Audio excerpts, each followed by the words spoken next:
You can't continue to feel victimized and feel at the mercy of external circumstances and expect things to magically change in your life, because the signal you're putting out is one of victimization. It's one of woe is me. What, I'm so stuck with this woman, with this man, with this job, with this situation. This sucks. I can't wait for the day when it's different. Well, what signal are you putting out to source? Because the signal you're putting out is the signal you're going to get back. I promise you that. That is the law. You can say positivity and say your affirmations all day, but if you don't feel it, if you don't know it,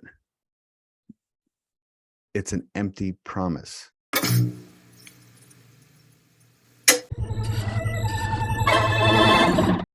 Welcome to Far Out with Faust, everybody. I am Faust Checho, and today I got a little something special brewing for you guys. Thank you all for beaming in. I appreciate you. I want to talk to you guys today about something I've been thinking a lot about and observing a lot in the people that I love and people in my family and people in my extended family and my friends. And it's something I've been thinking about a long time, and putting this solo podcast together for you guys. Okay, so what I want to talk to you guys about is two things. One is I want to share as much insight as I can about what is known as the law of resonance, the law of attraction, which is a spiritually glorified way of saying, I want this, this, and this in my life. Why isn't it here yet? Why, oh, why, oh, why, oh? How do I would love to have this kind of freedom where I can just focus on the things I love, but I do not have that kind of freedom. I do not have that kind of financial freedom because I have to work all day. I have to do this, I have to do that. I don't have time to do this. This is a very common frustration, a very common expression of frustration that we see, particularly in Western society. So what I want to talk to you guys about is something I learned many years ago that changed everything for me. I had a wonderful angel of a teacher and a mentor and a friend who kept telling me I was putting the horse before the cart. And I was like, what is how, if I don't have time to do anything but, drive the freaking carriage, then how am I putting the horse before the cart? It's not even, quote, physically possible. Like, I didn't understand what she was trying to tell me that I was doing backwards, right? I do now. And thank God I got it. Saved myself of some years of frustration. But she was talking to me about, I was giving her all the litany of excuses as to why I didn't have time to do the internal work, do my meditations, do my visualizations, do my affirmations. And I kept I would meet her at least once a week and talk to her and tell her all the reasons why that just didn't work out for me. I was way too busy with work. I had very important matters to tend to. Okay. And I'm laughing about it now because it's so absurdly obvious to me now how crazy this, not crazy, but just kind of how far away from the kind of thinking that produces the changes that I wanted. I didn't get it. I didn't understand the way reality functions for a human being. I didn't have a basic understanding of it. I thought I did, I had read and heard a little bit about the, quote, law of attraction, right? But really I didn't know my ass from a hole in the ground. So then the question is how to change, how do I create opportunity in my life that is going to manifest itself so that I can actually breathe a sigh of relief and feel like, oh my God, this is the feeling, keyword, feeling that I've been after. So many people in my life who I am in touch with and who I'm attempting to be, a reference for as they continue on their spiritual evolution and continue to search for a baseline happiness that, that was evasive before, but now seems like there's a light at the end of the tunnel. There's been glimpses of this different kind of lifestyle, different kind of living.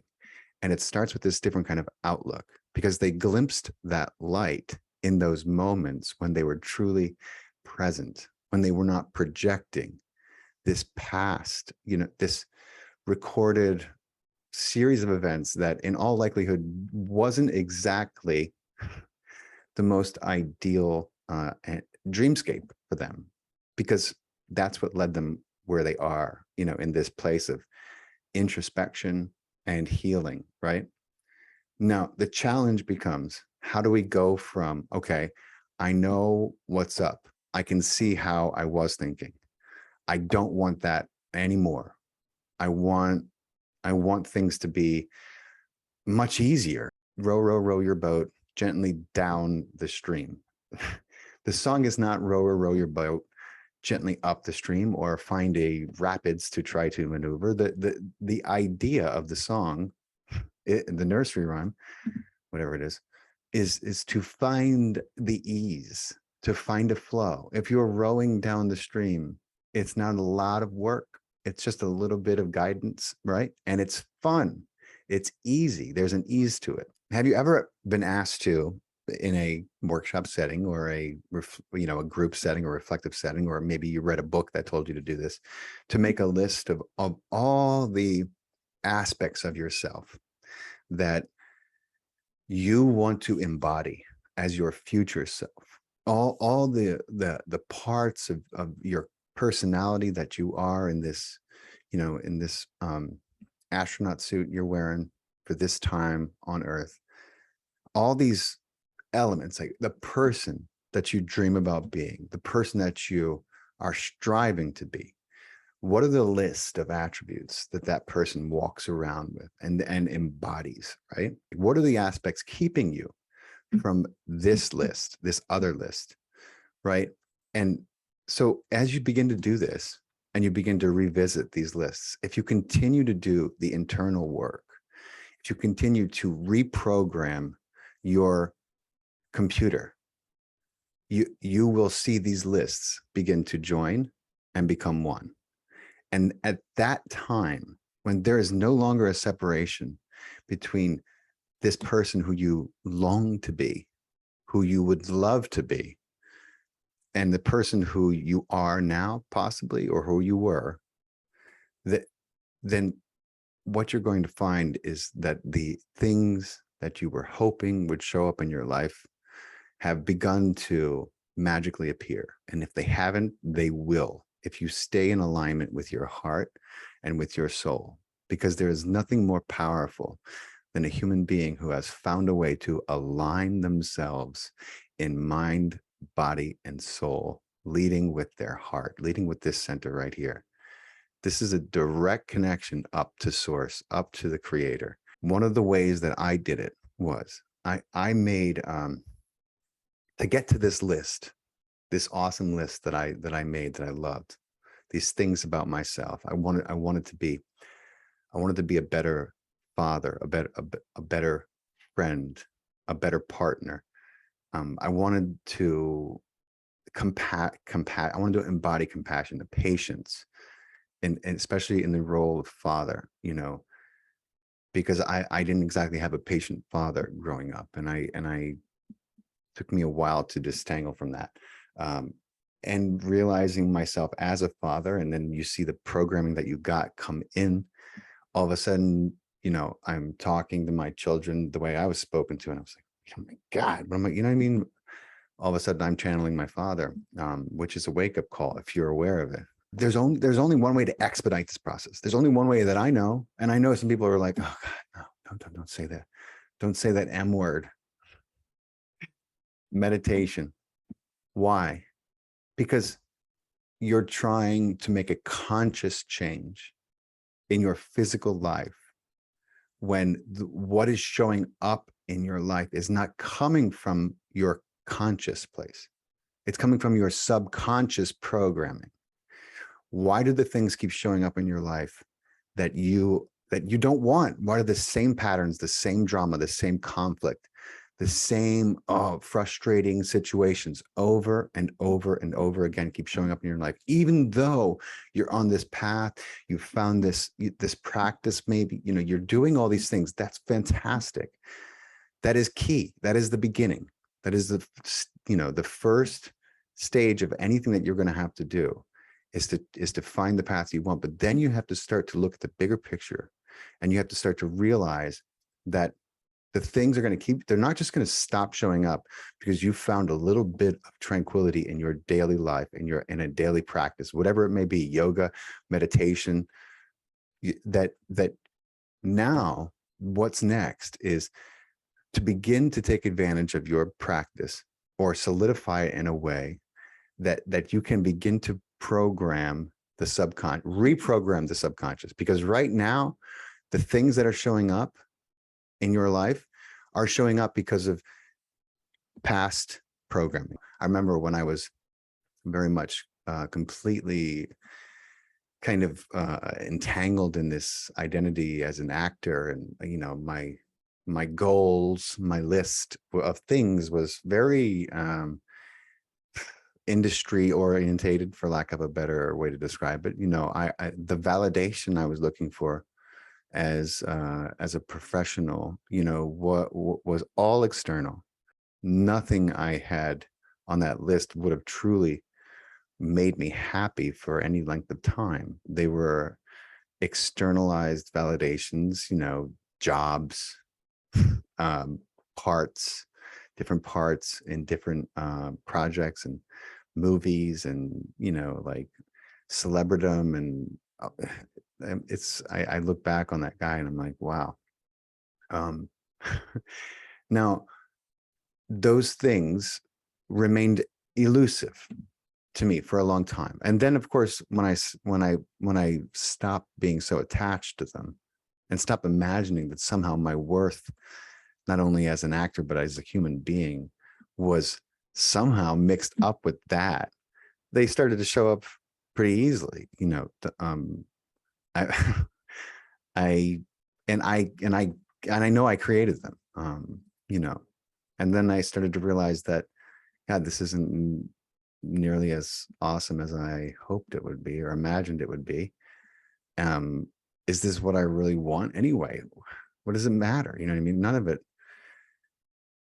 really mattered anymore. But of course, I began to detach from the results. I stopped caring about the results. Not that I stopped caring, like, oh, but I was not, when I would meditate, okay, I was reprogramming my subconscious to be open to surprises, and I was focusing on the feeling, not the end goal, not the role in a movie or the role in a TV show. I was focusing on the feeling that I would get from those moments, from being in those moments. And that's what started to manifest itself. Did it manifest itself in roles in movies and television? Yeah, it did.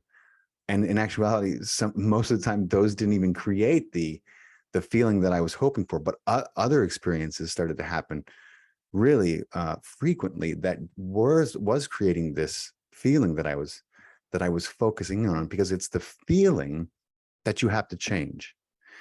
You may have to change your belief about something, your definition of something, in order to change the feeling about it. But whatever you have to do, that is on you. That is, you have to figure that out. But you cannot expect the things in your life to magically start to change just because you've become aware of, you know, how not ideal they are. And maybe even some of you have started to begin to take responsibility and realize that, okay, I can see how I've been creating this.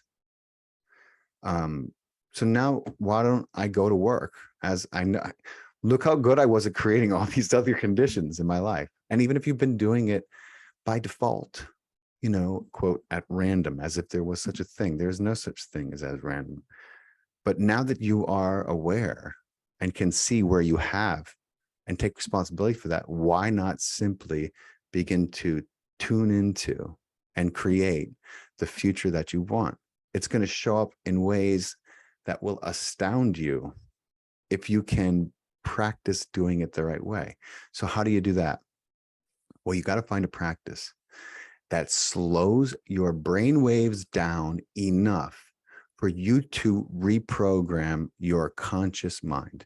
You can be conscious of something all day. Your body has a different idea. The subconscious is programmed all the time from the time we're little, right? I'll give you a perfect example of this. People who want to quit drinking, and they make a firm decision. I'm never going to pick up that drink again. I understand addiction as well as anyone. Believe me, I've struggled in my life a lot. It's what led me to this path to where I am right now. I know addiction, and what we're talking about, whether we're talking about an emotional addiction, it's all biochemical, all of it. Okay. There's people that, when you're getting your fix from something like heroin, or it's easy to point and say, okay, well, that's the problem. But the truth is that we are all biochemical addicts. We have routines that we do every day. We do them because they've become so ingrained. And so, there are things in our lives that we're addicted to that we're really not so aware of, And a perfect example is for an alcoholic or someone who decides to quit drinking, and they do great for 2 days. 2 days, then no, or cigarettes. They throw the cigarettes for 2 days. They do. I used to do this all the time. They're great, right? And then about 2 days later, what happens is they find themselves with a cigarette in their hands and they're lighting it, or a drink in their hands at the bar, and they're not quite sure how they got there. But something happened, this happened, and fucking, I was stressed out and fucking, I don't know, here I am, right? How many times have you spoken to someone who's like, yeah, man, I was fucking doing good, I don't know, and then fucking Lucy called and fucking with the kids, and then, yeah, there's always going to be a justifiable reason that you could not follow through. But the truth is, it has nothing to do with your will as much as it has to do with your body's addictions and ideas of what it's going to do. Your body has a mind all its own. And if you're not conscious of that, then it's running the show. If you're not aware of how your body has its own ideas about how something should go, then you have to take a good look at that. You have to start to realize that the things in your life that are showing up because you have not shined a spotlight and done the kind of excavating and cleaning and then refurbishing that you may need to do in the body. Memories, feelings in the body, right? That's where they get stored. So just like that person who has found themselves with a cigarette or a drink in their hands, after 2 days, they were doing so good. What happened? Something happened, whatever happened. No, I'll tell you exactly what happened. The body took a look up and said, yeah, why don't you go take a break, buddy? We'll take it from here. We've been doing this for quite a while. We don't really need your help. Okay. We want our nicotine. We want our alcohol, whatever it is. So go back to sleep.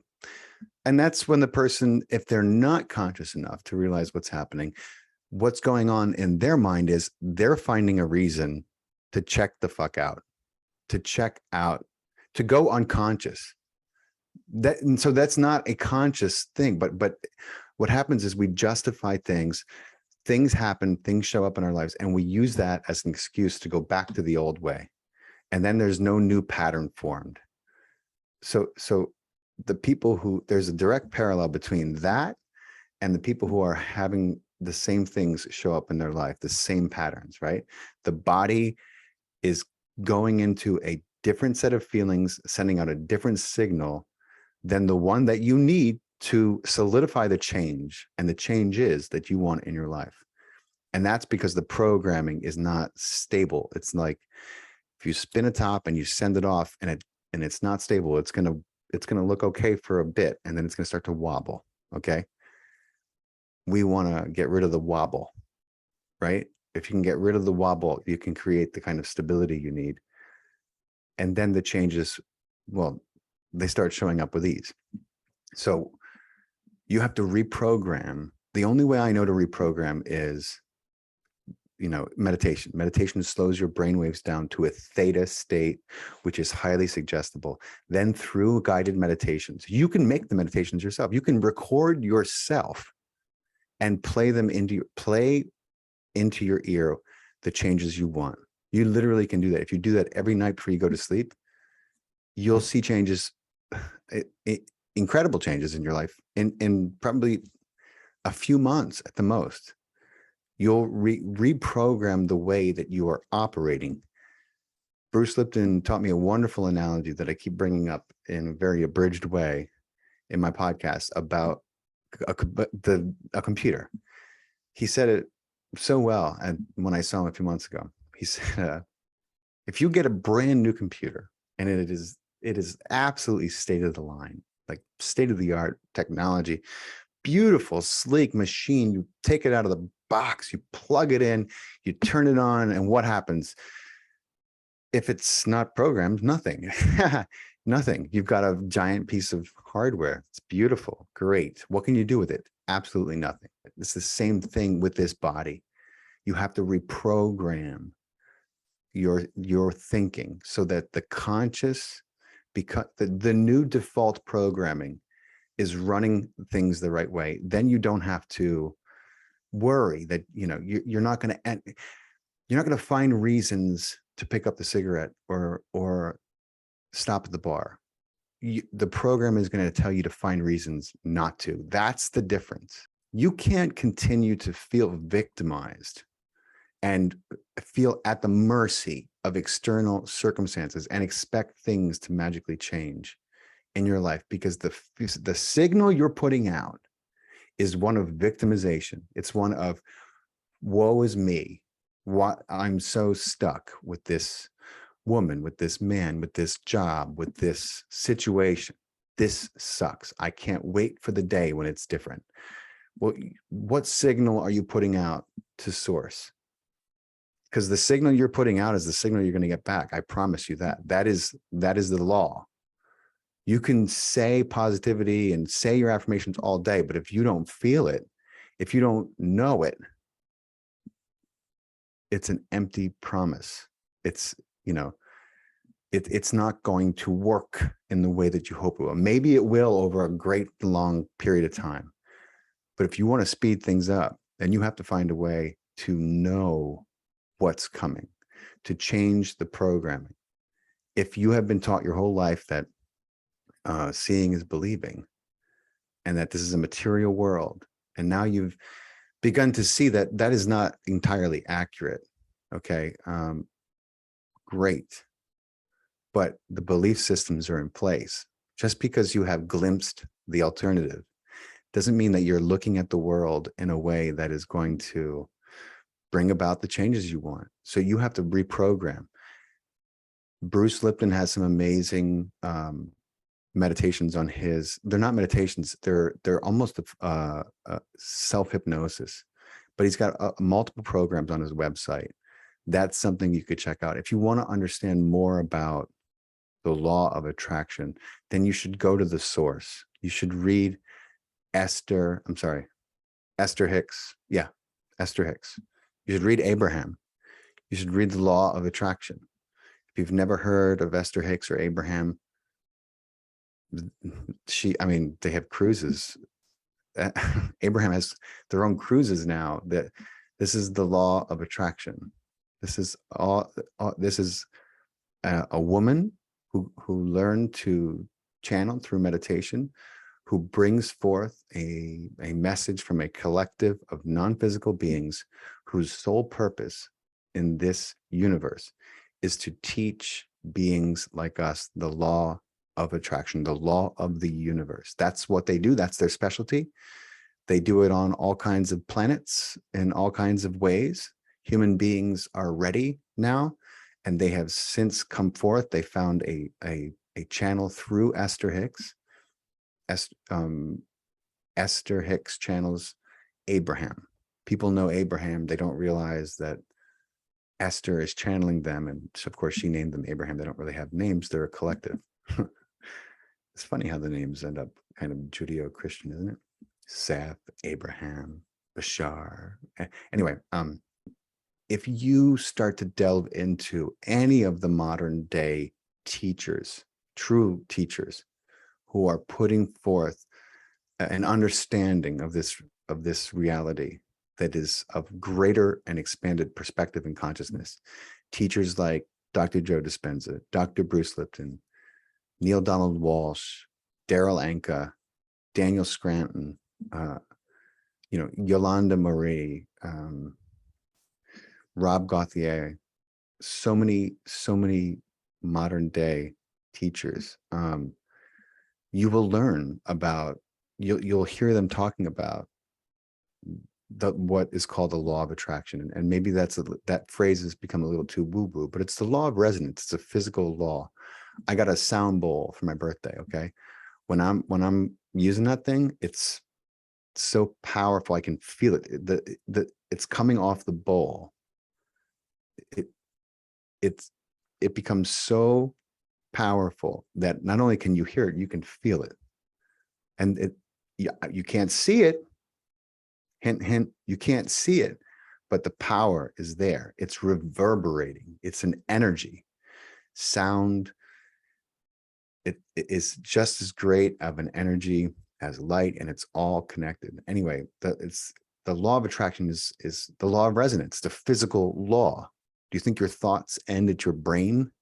No, they don't. They go out and into everywhere. And guess what? That's how they come in too. It's not just a one-way street.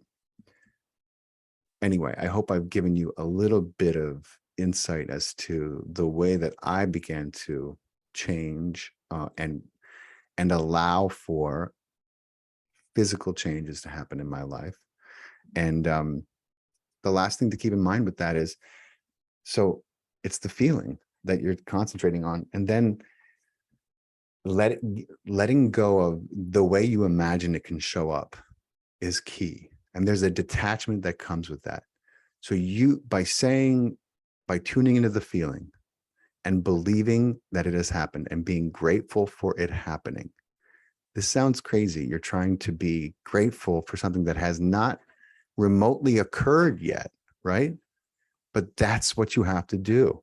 When you do that, you're signaling this source, the creator, God, whatever you want to call it, the God in you, that what you have coming is already arrived. And when that becomes the predominant signal to source, signal is only going to reciprocate your signal. Source is only going to reciprocate your signal.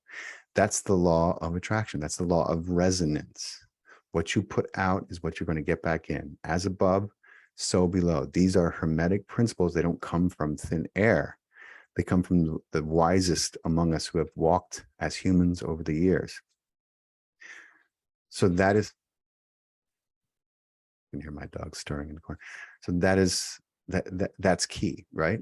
Then you begin to detach from the outcome. You focus on the feeling. You get so familiar with that feeling, and you keep renewing it until you know it. It becomes knowledge. The heart knows. Once it's in your heart and you know it, just get out of the way, because it's coming. It's coming to you. When you know something's coming, how many times in your life have you known something was going to happen? You've just known it, and it has happened. And you just kind of smile. And you weren't, whatever it was, I'm sure you weren't that attached to it, but you just had a feeling, right? You had a knowing. If you can take it from hope to belief to knowledge to knowing, you will experience it in your physical reality, whatever it is. But it all starts here. It starts with changing the programming and changing the feeling first and foremost. If you don't want the situation in your life to continue, then if you got to stop feeling victimized in order for that reality to change, because you're going to get more situations that cause you to feel victimized, the more predominantly you've put that signal out. Anyway, I went over that. last thing I want to talk about, how spiritual bypassing transcends metaphysical and enters the physical.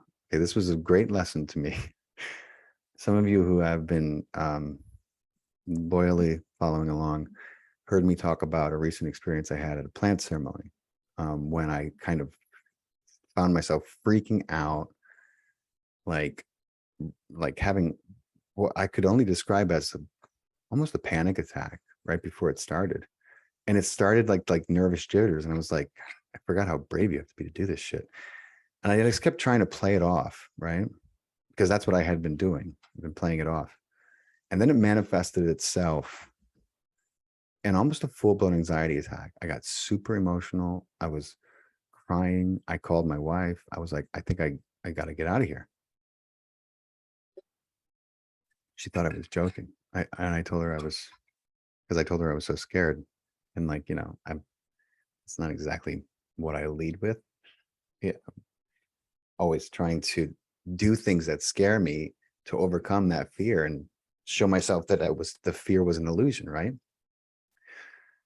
So when I called my wife and said in a state of emotional distress and fear that I think I have to leave, she was like, is this a joke? That's crazy. That's how out of character it is for me. And I'll tell you where it came from. The last time I did, some of you heard that solo podcast, that the last time I did ayahuasca, I had such an amazing, incredible experience, but at the end of it was very traumatic. I kind of freaked myself out, to say the least. But there was moments when that fear escalated, and I had created it in myself, that fear, but it was a sheer panic at one point, because I thought I was never gonna be able to come back into my body, into life. And I was freaking out. And I tried to focus solely on the amazing part of my journey, that ceremony that weekend. And I really kind of avoided and tried to write off the traumatic aspect of it. And here I was a year later, I was about to enter into this ceremony, and my body was like, yeah, you're not going to do that. and I was like, oh my, I couldn't believe it. I'm looking back on it now, and I know what was happening. All that trauma was stored in my body. And I thought that I could just focus on the good and bypass the bad. And I signed up for another plant ceremony. It was over a year later. And I thought, in the back of my mind, I had this fear, like, God, what if that happens again? And I was like, no, just stay present. You got to be present anyway, But I never addressed it, dude. I never addressed it. And so what happened? That is an example of that's a bypass that I did that came back to, I don't want to say came back to haunt me. I almost left. Thank God I spoke to my wife, and she reminded me how loved I am. She reminded me how I'm doing this so that I can love more, so that I can gain more perspective and heal more. And she reminded me that I'll be fine and that there's nothing to fear. And I did some breathing, and I sat and I had a beautiful time. And this time I didn't make the kind of, not mistakes, but I didn't go unconscious during the ceremony. And that incredible experience I had, it was so amazing, but it was partially amazing because I kind of, the shaman used a wonderful analogy. He said, if you get in your boat and you're rowing, what would happen if you just took your oar and threw it, and then just kind of tucked yourself in and went down the stream like this? And I was like, oh my God, that's exactly what I did. And then I wondered why I was going so far and so fast and so out of control that I couldn't get back into my body. But I realized then and now that if I'm going to do a journey, it's wise to keep an oar in the water and stay conscious of yourself and your journey while you're having it, right? I was so kind of excited to go as far and as fast as I could in that last journey that I literally kind of just took my oar to the water and was like it was like skydiving. which can be exhilarating. And it was exhilarating. Unfortunately, I didn't, I couldn't find my suit there for my chute for the longest time.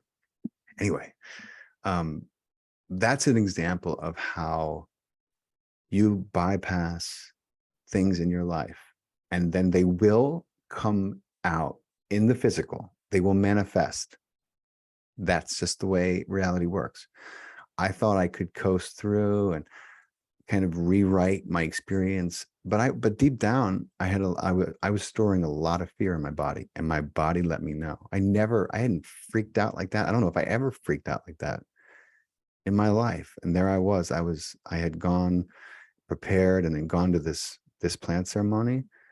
I was ready to go, and I was literally trying to figure out ways to run away. I was this close to packing my bags and taking off. And I don't even know where I would have went. But that's how much my body was like, we remember, even if you pretend not to. So I didn't address that at the time. So this notion of spiritual bypassing, it's a fine line to walk, because if you're only focusing on the good and you imagine that the bad is just going to go away, there's just highly likely and probable that it's not going to, that it's going to manifest itself one way or the other in your body, in your life, in the physical, right?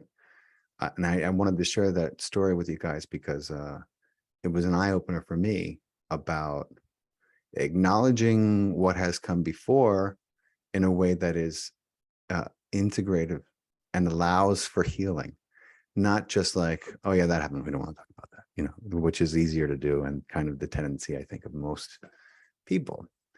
I'm not saying you need to die, you need to make a mountain out of something that's not, but you need to recognize what happened and allow for and facilitate a level that is like, if I had done some work on what happened, I'm sure that I wouldn't have had a full-blown panic attack right before this ceremony. But I hope that's provided some insight as to why this notion of spiritual bypassing is just another word for our tendency to avoid doing the shadow work that we need to do, shining a light in those places where the fear is festering, where the trauma lives. That's gotta be part of the mission statement. And then not something that you do over and over just so you can revel in sympathy for yourself, or you don't want to be reaffirming it, but you need to recognize it, unearth it, shine a light on it, and you'll know it when there's nothing more to shine. There's nothing more to uncover. You'll know it's time to move on. You'll feel it.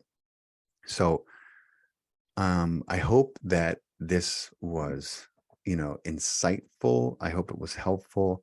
Please let me know in the comments if you guys enjoyed this. I love doing these solo podcasts. I obviously have a lot to say, as some of you have pointed out in the comments on other podcasts that I've done with people where you're like, can you just shut up and let them talk? I hear you. I'm trying, guys, but I can do more of these. If you've stayed with it this long and you've enjoyed it, please let me know in the comments, because I'll make it a point to begin to focus on different subjects that I feel can help people on their path. And I love you guys, and I'm grateful for every one of you listening.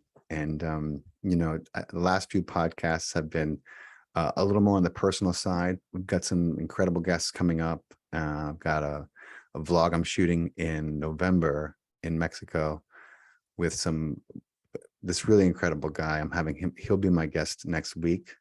We've got a brand new episode of Believers versus Skeptics coming out.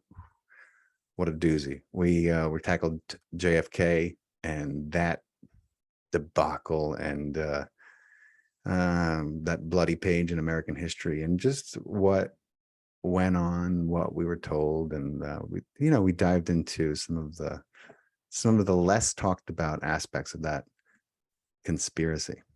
So if you're into that stuff, check it out.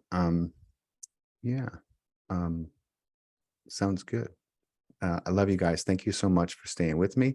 And I will talk to everyone and see everyone next week. And if you haven't been checking out the shorts we've been releasing, my God, make sure you hit the subscriber and the alert button so you're getting the so you're getting notifications when those come out. We try to make them varied and keep them captivating. So if you've been enjoying them, let us know that in the comments too. And thank you again for tuning in.